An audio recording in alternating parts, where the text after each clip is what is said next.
Cumprimentamos todos aqueles que nesta hora sintonizam com a TV Espírita para o Evangelho no Lar desta semana. Não esquecer de colocar sobre a mesa a água, os copos, em número suficiente para todos os que vamos participar deste Evangelho. Vamos procurar serenar o nosso espírito, desligarmos-nos dos problemas do cotidiano, serenar a nossa mente e para harmonizarmos o ambiente e assim começarmos a sintonizar com a espiritualidade amiga, vamos escutar uma canção. Livro 2, página 40.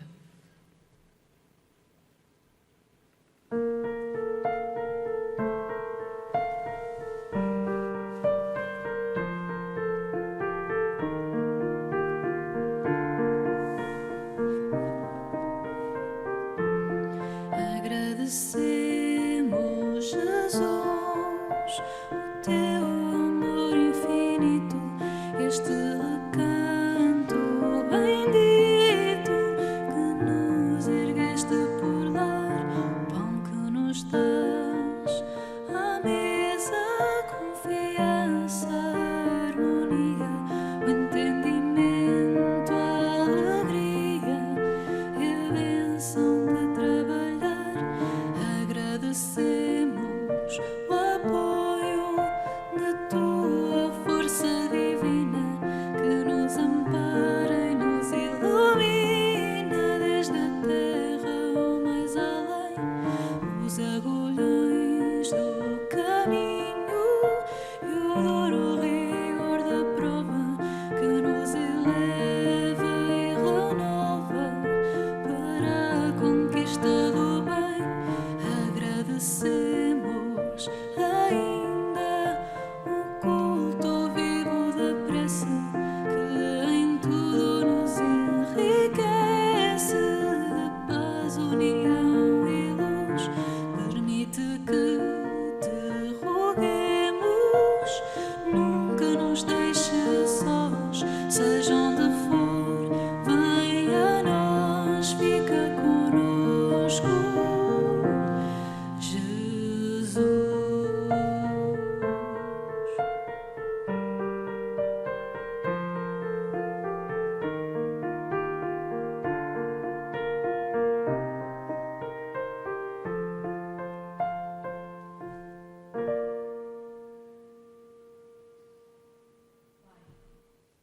Estamos nós, Pai, aqui estamos nós, reunidos, envolve-nos no Teu amor, na Tua proteção. Pedimos também a Jesus, o Governador da Terra, e a toda a espiritualidade amiga que o acompanha nesta grande missão, para que possamos estar neste Evangelho do Lar, todos em sintonia, em família, com os nossos familiares que já desencarnaram, que se encontram também a apoiar-nos ou que precisarão de ajuda. Pedimos que neste momento que vamos estar agora aqui reunidos, que os ensinamentos de Jesus, o melhor entendimento das leis divinas, nos consiga ajudar a ultrapassar as nossas grandes dificuldades, as grandes imperfeições do espírito, as nossas imperfeições que atropelam a nossa evolução moral, que possamos estar todos aqui nesta corrente de amor, de vibração, para que no final nos possamos sentir mais fortes, mais confiantes no caminho da evolução. Que assim seja.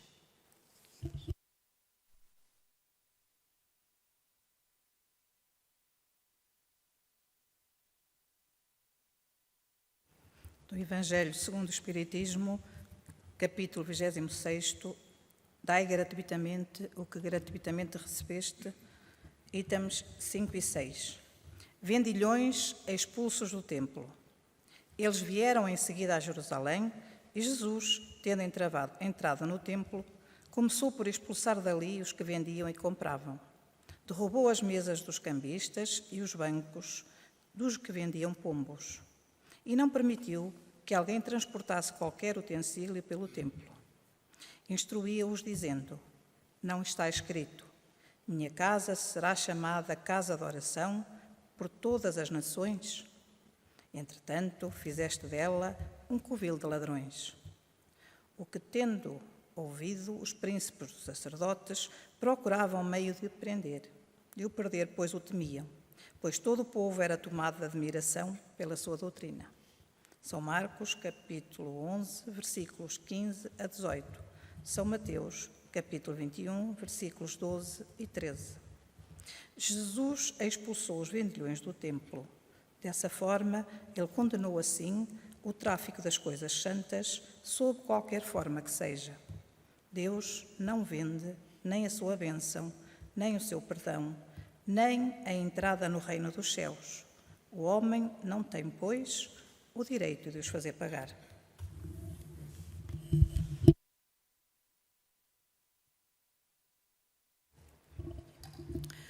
O texto desta noite intitula-se Violência. É do livro Vem Comigo, de Maria Teresa Magalhães, com psicografia de Arnaldo Costeira. Por vezes, ouves defender a violência, apontando a expulsão dos vendilhões do templo atribuída a Jesus. É episódio que serve para justificar muita coisa e ninguém sabe ao certo se a lição é parabólica ou se foi mesmo como a descrevem os evangelistas. Todavia, o episódio é bem mais profundo. Sempre Jesus se socorria das práticas da época, dos costumes do povo, para disseminar a sua boa notícia sobre o reino de Deus e os caminhos que a ele conduzem. Recorda a condenação da violência implícita nos ensinos de Jesus.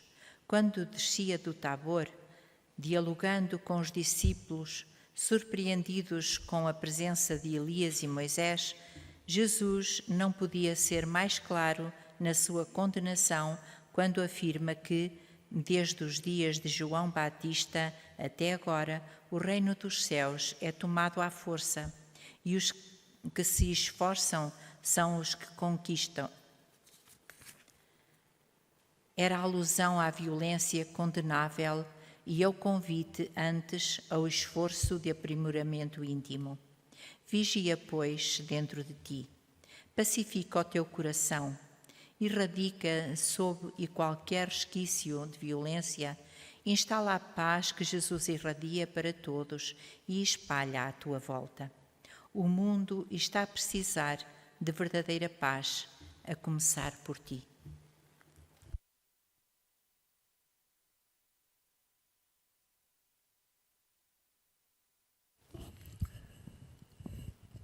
Temos vindo a compreender melhor, com a doutrina espírita, os fundamentos destas mensagens superiores que o Evangelho nos traz.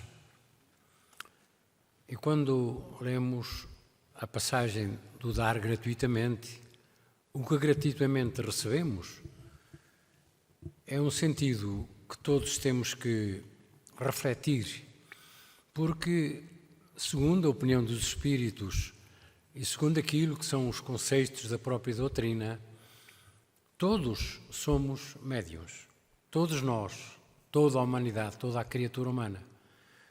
E sendo todos médiuns, todos estamos inseridos neste princípio. Por isso, os dons que Deus nos dá são dons diferentes de uns para os outros.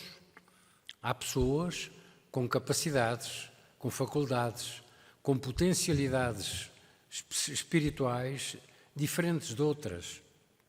Mas esses dons que cada um tem são dons que, sendo recebidos de Deus, que nada nos cobrou, nós, obrigatoriamente, temos que os pôr em prática, oferecendo-os também àqueles que deles precisam. É o conceito que temos que ter presentes. Isto para não vermos o que se passa em muitos locais onde estas práticas de facto se deviam seguir, mas que por razões várias, por interpretações humanas apenas, são levadas pelo homem para posturas totalmente diferentes e diversas que, como são contrárias às determinações superiores, contrariam aquilo que deveria ser a prática correta. É um alerta para todos nós. É um alerta particularmente para aqueles que têm esses dons especiais, esses dons que muitas das vezes levam as pessoas a lugares onde a medicina tem dificuldades em consultar aquilo que são as causas desses males e que, por vezes, essas pessoas se deixam envolver por outras informações de pessoas, acabando por comercializar esses dons que, de facto, devem ser postos ao serviço do próximo. Porque é que Deus, faremos a nós a pergunta, tem determinado este tipo de princípio? Porquê? Porque somos irmãos, todos irmãos. E como irmãos que somos, em diferentes patamares evolutivos, temos obrigações espirituais uns para com os outros. Os que têm os dons, capacidades e condições de melhor poderem servir aquilo que são as orientações espirituais superiores, temos a obrigação de catapultar para os que estão a seguir a nós, perto ou longe, essas informações, esses esclarecimentos, tal como a doutrina espírita vem enfatizando ao longo do tempo. É um apelo a todos os que têm este tipo de dádivas, de dons. É um apelo para que meditem sobre as suas práticas, para que não criem com as práticas outros problemas mais difíceis de ultrapassar, porque o tempo, para o espírito, o tempo para nós é imortal.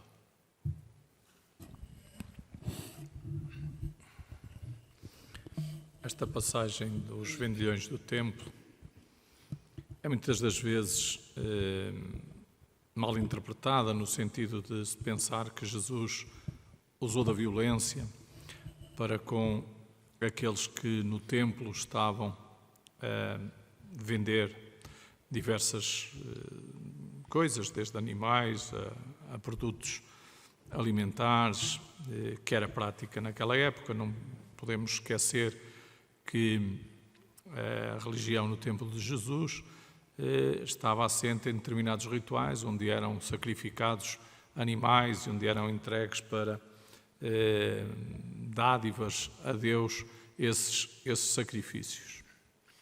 Mas o ensinamento de Jesus é mais profundo. Ele vem-nos mostrar que o templo, seja ele qual for, de qual religião for, é uma casa de oração.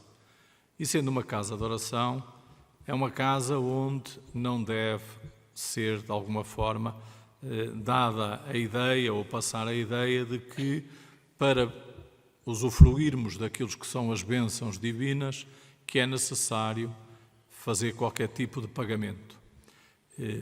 E isto aplica-se na atualidade ainda. É natural que muitos ainda julguem que quanto mais despenderem para estas coisas de Deus, mais atendidos serão. É puro engano, porque Deus, naturalmente, não iria distinguir aqueles que têm as posses daqueles que não têm posses e, portanto, não pode ser à custa do pagamento que nós vamos obter as bênçãos que desejamos. A doutrina espírita vem, naturalmente, explicar aquilo que Jesus procurou ensinar nesta passagem dos vendilhões do templo.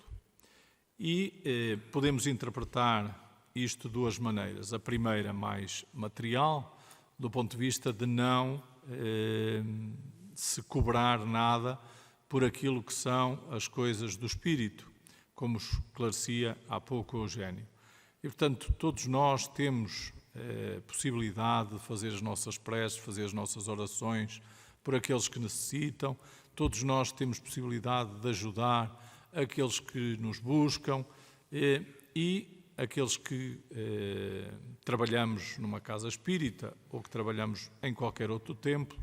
Devemos ter em mente que a ajuda e as dádivas e as bênçãos e as graças que nós vamos obtendo não são, naturalmente, por nosso meio, são dádivas da espiritualidade, por vontade de Deus. Então nós somos apenas aqueles que pedimos e que nos colocamos ao serviço para que aqueles que nos buscam possam ser esclarecidos, consolados e de alguma forma obter aquilo que pretendem.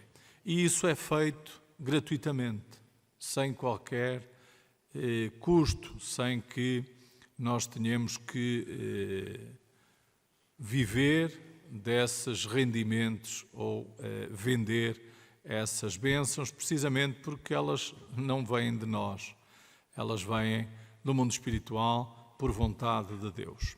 Uma segunda interpretação que nós também podemos tirar desta lição tem a ver com o nosso ser espiritual e com os vendilhões do templo que nós ainda trazemos no nosso íntimo, que são as nossas imperfeições, que são muitas das vezes as nossas tendências ainda materialistas, as tendências para a vida do prazer, a vida da solução material, da riqueza, da vaidade, e que também temos que expulsar de nós essas imperfeições, para que o nosso íntimo seja uma casa de Deus, seja um templo, onde habite naturalmente o bem, o amor e as virtudes que daí decorrem. Então, esta é a lição que hoje nós escutamos do Evangelho de Jesus.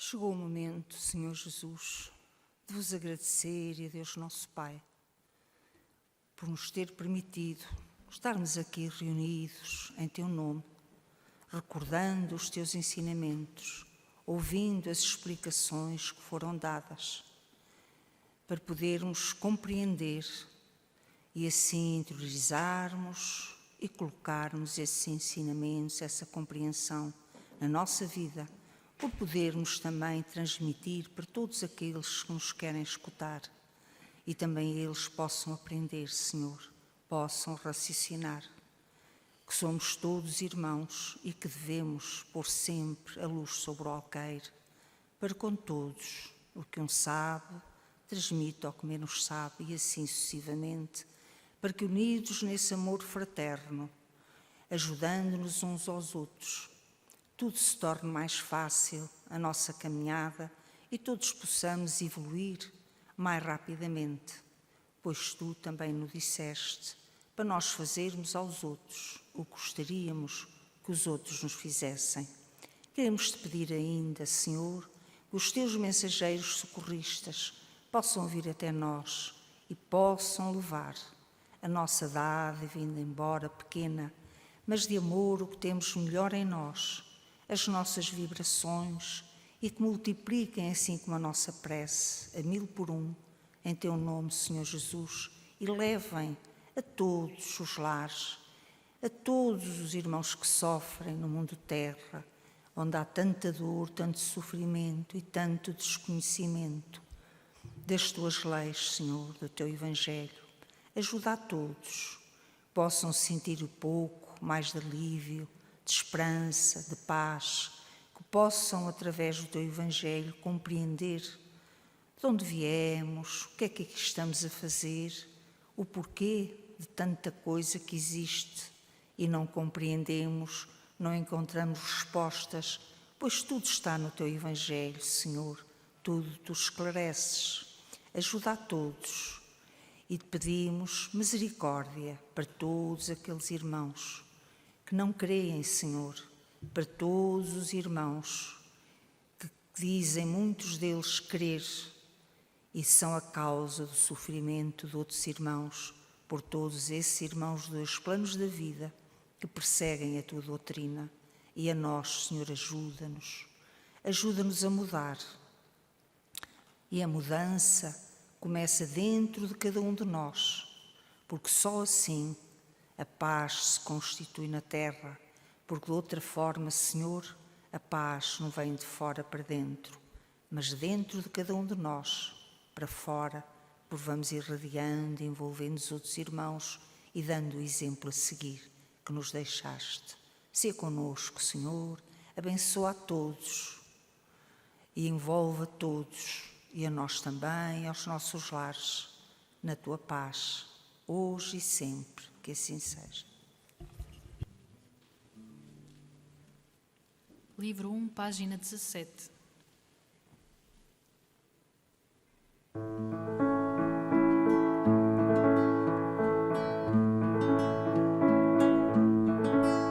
Esqueçamos que a terra vimos para sofrer,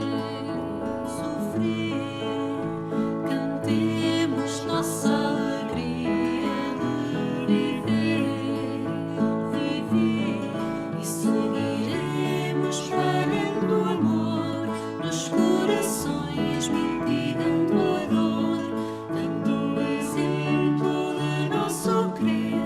Prepararemos o renascer, Cristo vai voltar, preciso é mudar. É preciso aos que sofrem consolar.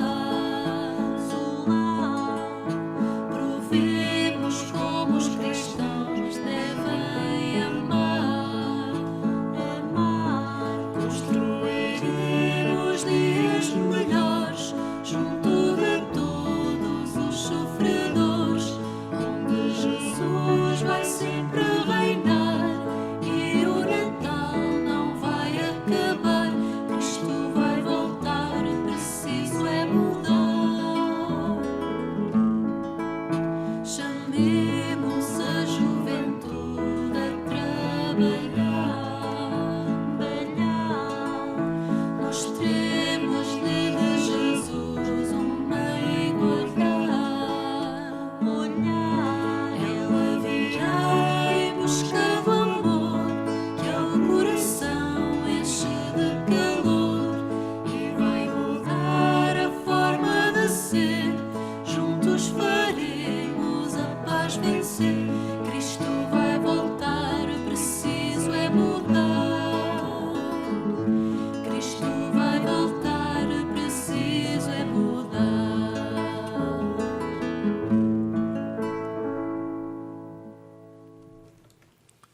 Estamos a chegar ao final do nosso Evangelho no Lar desta semana. É a altura agora para bebermos a água que colocámos no início da nossa reunião, que a espiritualidade amiga que está aqui presente connosco magnetizou para todos nós. Aproveitemos este ambiente de harmonia, de serenidade, para continuarmos em família, convivendo ou tratando de assuntos próprios da família. Lembramos que os textos que nós escolhemos para o nosso Evangelho no Lar são publicados mensalmente no Jornal Espírita e que, se quiserem ter acesso a eles previamente, poderão tornar-se assinantes do jornal. Basta para isso enviar um e-mail para jornalespírita@gmail.com solicitando as informações necessárias para se tornarem assinantes deste jornal. Despedimos-nos de todos, desejando a todos votos de muita paz e que Jesus nos abençoe.